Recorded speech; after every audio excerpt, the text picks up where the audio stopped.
tu m'as donné ta vie, je te donne la mienne. Dans le froid de la nuit, mon cœur t'appartient. Et quand la tristesse arrive, je sais tu es là, toujours près de moi. Bon samedi, bienvenue à votre émission La Victoire de l'amour. Comme on le fait toutes les semaines, on rejoint Stéphane pour sa chronique et l'homélie est faite par notre ami de Trois-Rivières. Il est pasteur à Trois-Rivières, le révérend Joël Lapierre.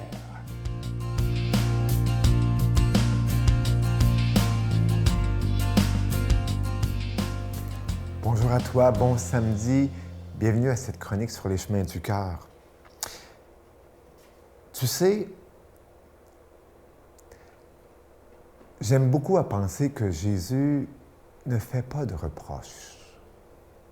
Que Jésus, qui est libérateur, est loin d'enfermer les gens quand il parle, quand il regarde.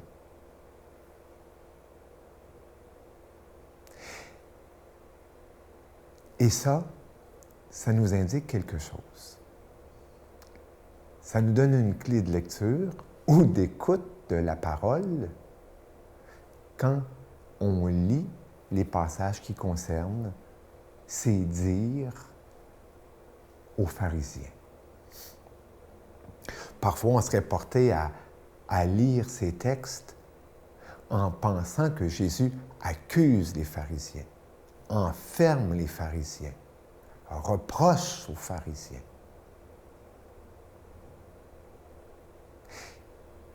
Si on changeait parfois notre manière de lire en essayant non pas, de prendre les paroles de Jésus puis les mettre dans nos sentiments, mais de rentrer dans ses sentiments et sa manière d'être à lui.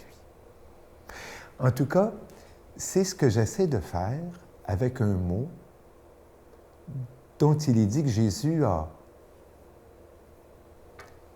interpellé les pharisiens, et c'est le mot hypocrite. On pourrait le dire de bien des façons, hypocrite. Mais lorsqu'on sait ce que ça veut dire, hypocrite, lorsqu'on s'y arrête, et c'est ce que je veux partager, eh bien, on pourrait voir que Jésus l'a peut-être dit sur un autre ton.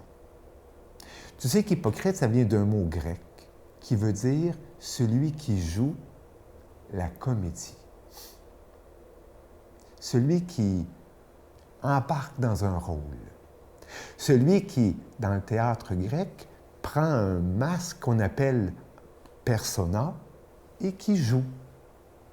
On appelait d'ailleurs les masques persona parce qu'ils faisaient porter la voix, le son de la voix. D'où les personnages, d'où les personnalités. Et quand on sait ça, j'aime à penser que Jésus, lorsqu'il traite ou interpelle les pharisiens d'hypocrites, il leur dit pas « Hey, vous autres, ma gang d'hypocrites », mais plutôt comme un maître de libération, un guide spirituel qui dirait « Je vois votre jeu. Je sais que vous jouez. Pourquoi jouez-vous? Quel rôle jouez-vous? » Souvent, d'ailleurs, on peut dire ça des fois quand on peut chicaner avec quelqu'un. À quoi tu joues? Oui, ne pas jouer, mais être vrai, Jésus nous y interpelle. Notre Père qui es aux cieux, que ton nom soit sanctifié, que ton règne vienne, que ta volonté soit faite sur la terre comme au ciel. Donne-nous aujourd'hui notre pain de ce jour.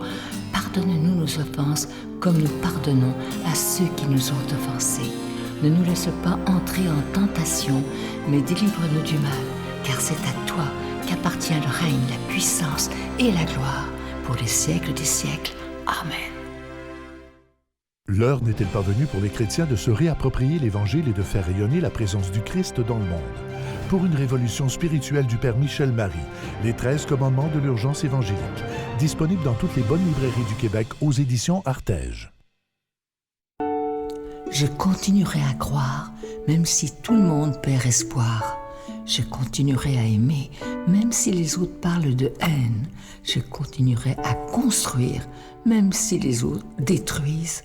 Je continuerai à parler de paix, même au milieu d'une guerre. Je dessinerai des sourires sur des visages en larmes et je tendrai les bras à ceux qui se sentent épuisés. Oui, je continuerai à croire.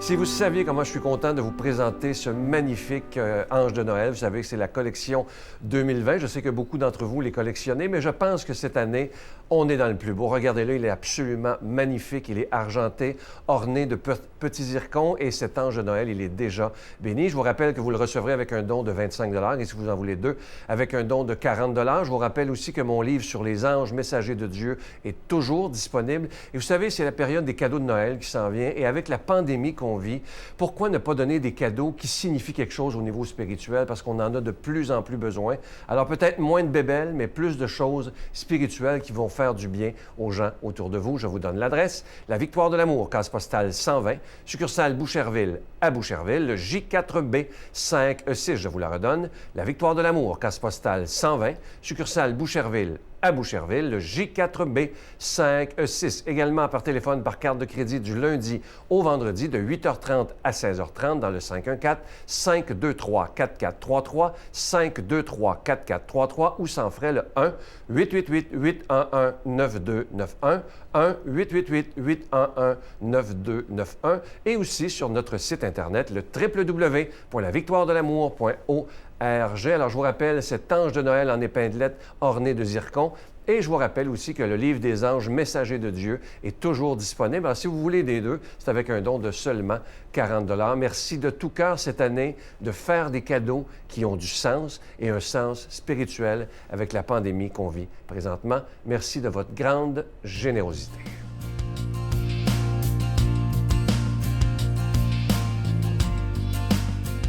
Mon Dieu, donnez-moi la sérénité d'accepter les choses que je ne peux changer, le courage de changer les choses que je peux et la sagesse d'en connaître la différence. Amen.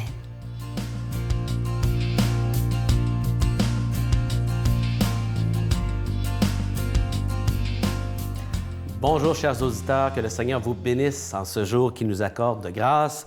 Et aujourd'hui, je vous invite à lire les Saintes Écritures et Jésus va nous parler d'argent. Et oui, Jésus qui nous parle d'argent et ma relation avec l'argent. Écoutez bien ces paroles, puissent-elles nous faire du bien et nous aider à s'évaluer.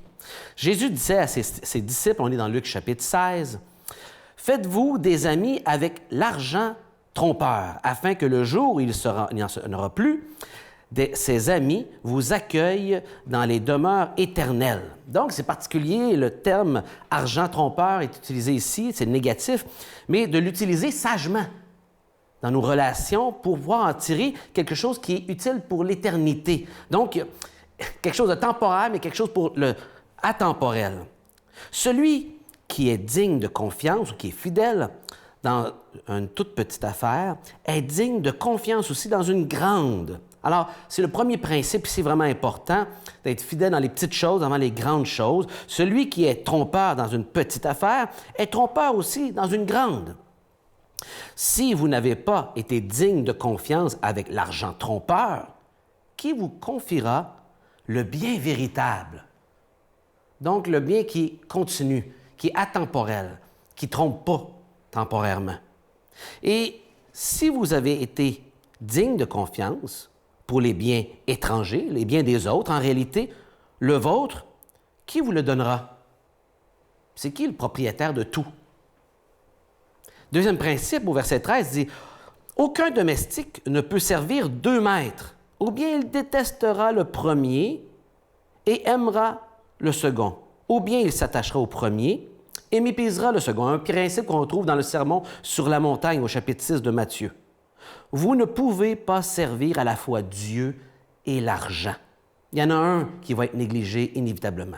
Et là, on se pose la question, mais pourquoi Jésus nous parle de cette relation avec l'argent? Bien, il dit au verset 14, les pharisiens, eux, qui aimaient l'argent, qui étaient des aimants de l'argent, entendaient tout cela Et il ricanait à son sujet. Et il leur dit alors, « Vous êtes, vous, ceux qui se pensent comme des justes aux yeux des hommes, mais Dieu connaît vos cœurs.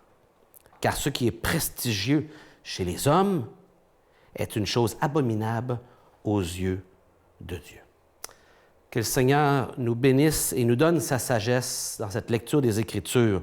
Il y a une expression ici qui est utilisée pour l'argent trompeur. En réalité, c'est le terme « mammon » dans plusieurs versions. Vous allez voir le terme « mammon », une expression d'origine araméenne pour parler de la richesse et qui personnifie l'argent comme un idole, comme une personne, possession, et qui ici fait deux maîtres, Dieu ou bien Mammon, ce Dieu de l'argent en quelque sorte. Et qu'on ne peut pas avoir deux maîtres. Quelle réflexion importante. Un auteur a dit ceci, que j'apprécie, il dit « Notre attitude à l'égard de l'argent et l'usage que nous en faisons est un baromètre de notre état spirituel. Elle révèle si nous pensons bêtement au présent uniquement ou si nous regardons sagement vers l'éternité. Est-ce qu'on utilise les choses qui sont temporaires pour investir et l'utiliser sagement en vue des choses éternelles qui font partie du plan de Dieu? C'est toute une question. Parce que quand on parle d'argent, c'est du concret, c'est même le mot utilisé, et il va parler justement de choses pratiques. Et là, nous, c'est des fois difficile de penser à qu'est-ce qui est atemporel. Par exemple, les relations. Ma relation avec Dieu transcende la question de l'argent et du temps. Et c'est ce qui investit dans le royaume de Dieu. Les gens, Jésus est venu pour mourir pour les êtres humains, pour la gloire de Dieu, pour amener cette relation de paix avec Dieu qui était brisée par notre péché. Jésus avait une perspective dans l'usage de l'argent sur terre en vue de...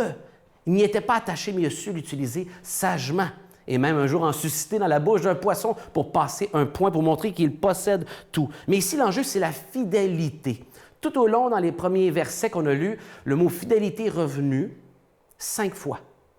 Et c'est le mot attaché à le mot foi. Être fidèle, c'est d'être digne de foi, d'exercer et de vivre par la foi.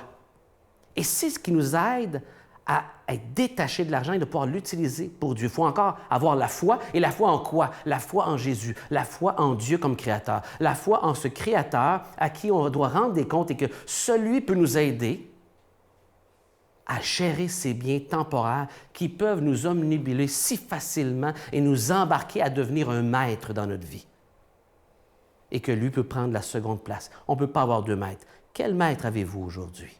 Est-ce que c'est clair qui est votre maître? Parce que celui qui va juger ne va pas juger juste vos actions. Lui connaît le cœur. Il connaît exactement où ce qui est vos débats intérieurs pour savoir qui est juste et qui ne l'est pas. Est-ce que votre cœur est attaché à Dieu? Je vous invite à l'évaluer aujourd'hui, à prier Dieu et lui en parler. Que le Seigneur vous accompagne. Je vous salue Marie, pleine de grâce. Le Seigneur est avec vous. Vous êtes bénie entre toutes les femmes, et Jésus, le fruit de vos entrailles, est béni. Sainte Marie, Mère de Dieu, priez pour nous pauvres pécheurs, maintenant et à l'heure de notre mort. Amen.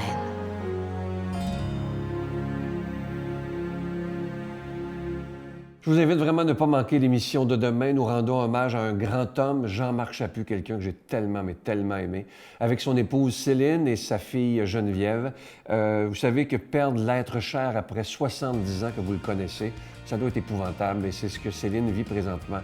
Elle trouve ça difficile, évidemment, mais elle a une espérance de le retrouver un jour.